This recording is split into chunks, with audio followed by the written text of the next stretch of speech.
In this lesson, we are going to find the formula for the derivative of a natural log. So I'm going to use the definition of a derivative that uses a limit to get started here. So the derivative of the natural log of x equals the limit as h approaches 0 of f of x plus h is the natural log of x plus h minus f of x, which is just the natural log of x, all over h. And you'll notice that a lot of what I do here is just going to be algebraic, sort of reorganizing my expression. So the first thing I'm going to do is I'm going to take this h and I'm going to pull it out, take it out of the fraction. Just rewrite this so that it's the limit as h approaches 0 of, now here's my 1 over h out in front, and then I have the natural log of x plus h minus the natural log of x. And all of that is inside of my limit. All right, now I'm going to use a log rule. I'm going to use the rule that the log of a minus the log of b equals the log of a divided by b, to combine these two logs. All right, so now I'm going to have the limit as h approaches 0 of 1 over h times the natural log of x plus h over x.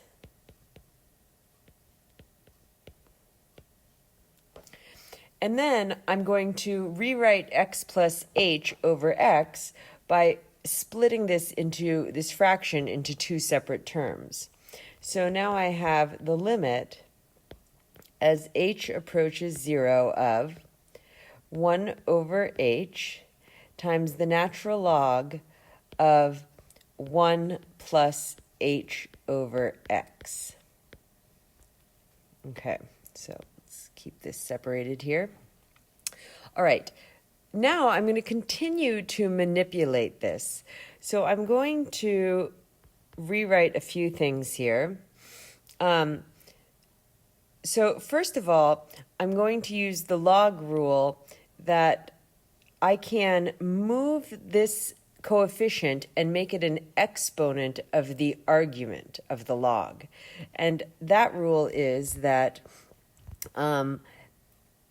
b ln a equals ln a to the b. So I'm going to move the coefficient and turn it into an exponent. Okay, and I'm going to do one more thing at the same time. So I have the limit as h approaches 0 of the natural log of 1 plus. Now, instead of writing h over x, I can write that fraction as 1 over x over h. Okay, and then I have that whole thing, and I'm going to raise that to the 1 over h. And I've just, again, reorganized what I have. Okay, now I'm going to make a substitution. So let's say, why don't we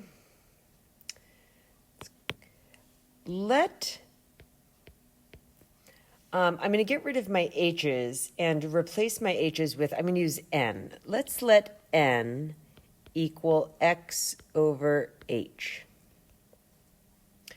Okay, well then what else do I have? Where do I see, in my equation, where do I see h's?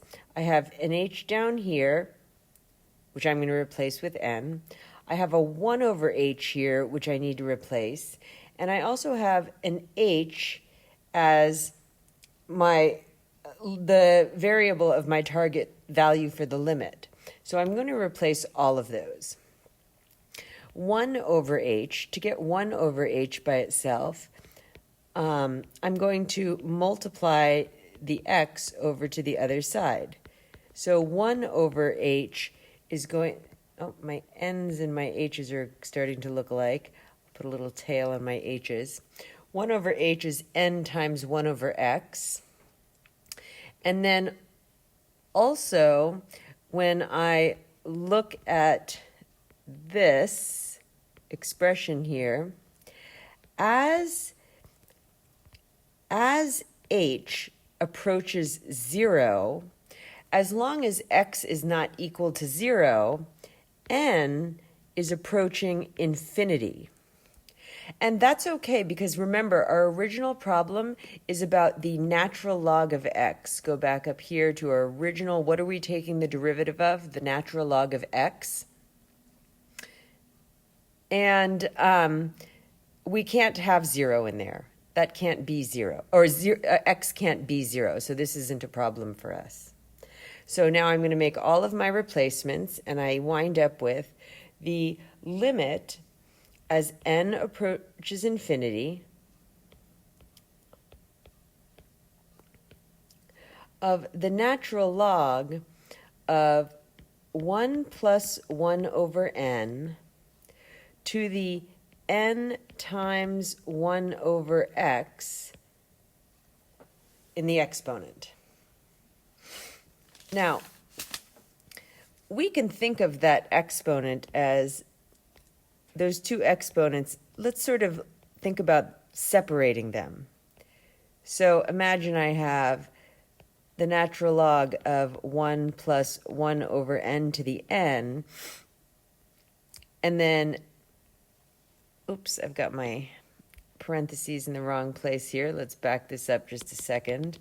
Okay, so the limit as n approaches infinity of the natural log of 1 plus 1 over n to the n to the 1 over x, because I would just be multiplying those. But now it might be easier to see, well, I can certainly just bring this 1 over x out to the front of my natural log. So this is now the limit as n approaches infinity of 1 over x times the natural log of 1 plus 1 over n to the n.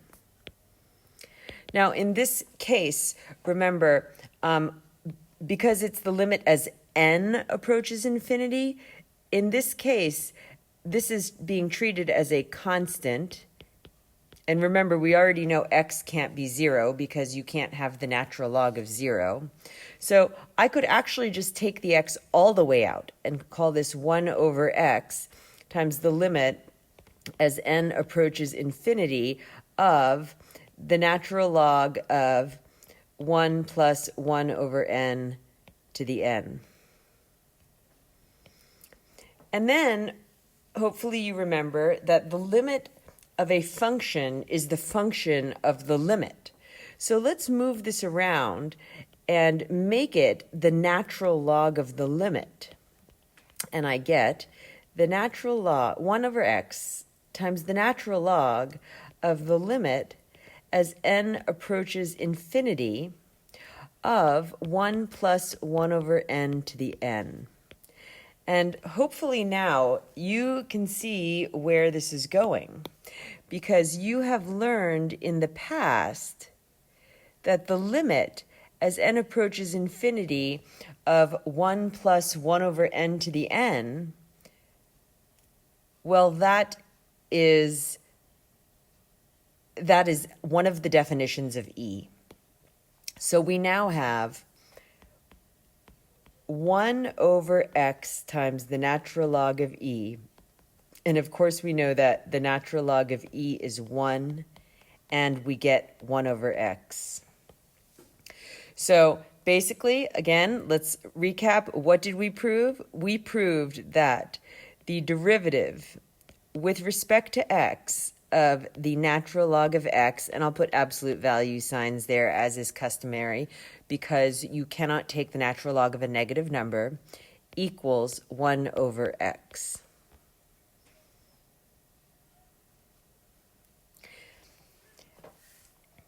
And I'm just going to write this showing the chain rule.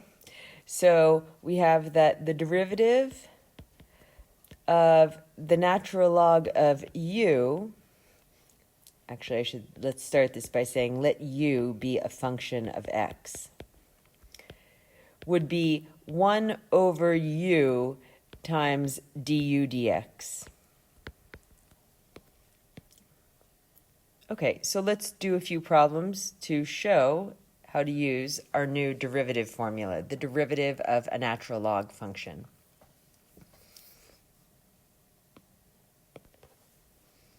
Okay, this is actually quite a nice, easy formula to use and to remember. So in our first problem, we have the y is the natural log of 3x squared plus 4. Okay, the derivative of y is, this is like our u, so 1 over u is 1 over 3 squared plus 4 times, the chain rule tells me to now take the derivative of u, or 6x. And of course, I would write this as a single fraction, 6x over 3x squared plus 4. And it is that simple. Okay. Y equals the natural log of sine 3x. Well, the derivative equals 1 over sine 3x times the derivative of sine 3x, which is cosine 3x. Then I need the derivative of 3x, which is 3. So when I put that all together, I have 3 cosine 3x over sine 3x, which I can simplify even further into 3 cotangent 3x. Okay, the derivative of the quantity of the natural log of x to the fourth. So I have something to the fourth, so I need to take the derivative using the exponent rule first. So y prime is going to be 4 u cubed. In this case, my u is natural log of x cubed. And then the derivative of the natural log of x is 1 over x. So that's going to be 4 natural log of x cubed over x. Notice even though the problem didn't start with it, in my answer I made sure to use absolute value signs on the x in the natural log because we don't know if that's a positive or a negative value. Okay, there is a big difference between these last two problems, and notation is so important, so you want to be paying attention. You always want to, before you take a derivative, look and see if there's a way you can save yourself some time. And this is a great example. If I take the derivative as written, I will have to use the chain rule when I take the derivative of x to the fourth. However, I could start just by bringing that 4 out to the front. And now, when I take the derivative, it's very simple. 4 times the derivative of the natural log of x, which is 1 over x. So just 4 over x. You'll see if you forgot to do that, there's many more steps in taking the derivative.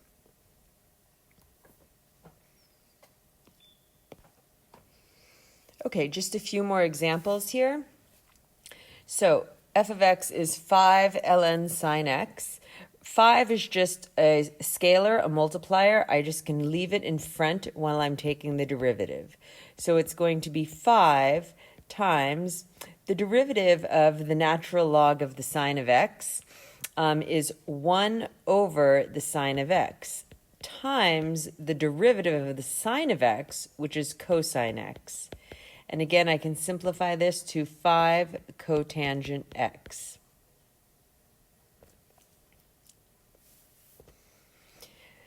This next problem is similar to another one we had. You cannot bring the 5 to the front. You can only do that if the 5 is just on the argument. So again, this is not the same thing as the natural log of x to the 5th, where you could bring that 5 to the front. So we want to be careful about that. So I'm going to take the derivative now, and f prime is going to equal, I'm taking the derivative using the exponent rule first, 5 times the natural log of x to the 4th times the derivative of the natural log of x, let me just clean that up a little bit, which is 1 over x. So 5 quantity ln of x to the 4th over x. And our last problem, this is a doozy. You have to be paying attention. So we have a natural log inside of a natural log. So you work your way from the outside in. First, I'm taking the derivative of this natural log here. So the derivative of that natural log is 1 over the argument.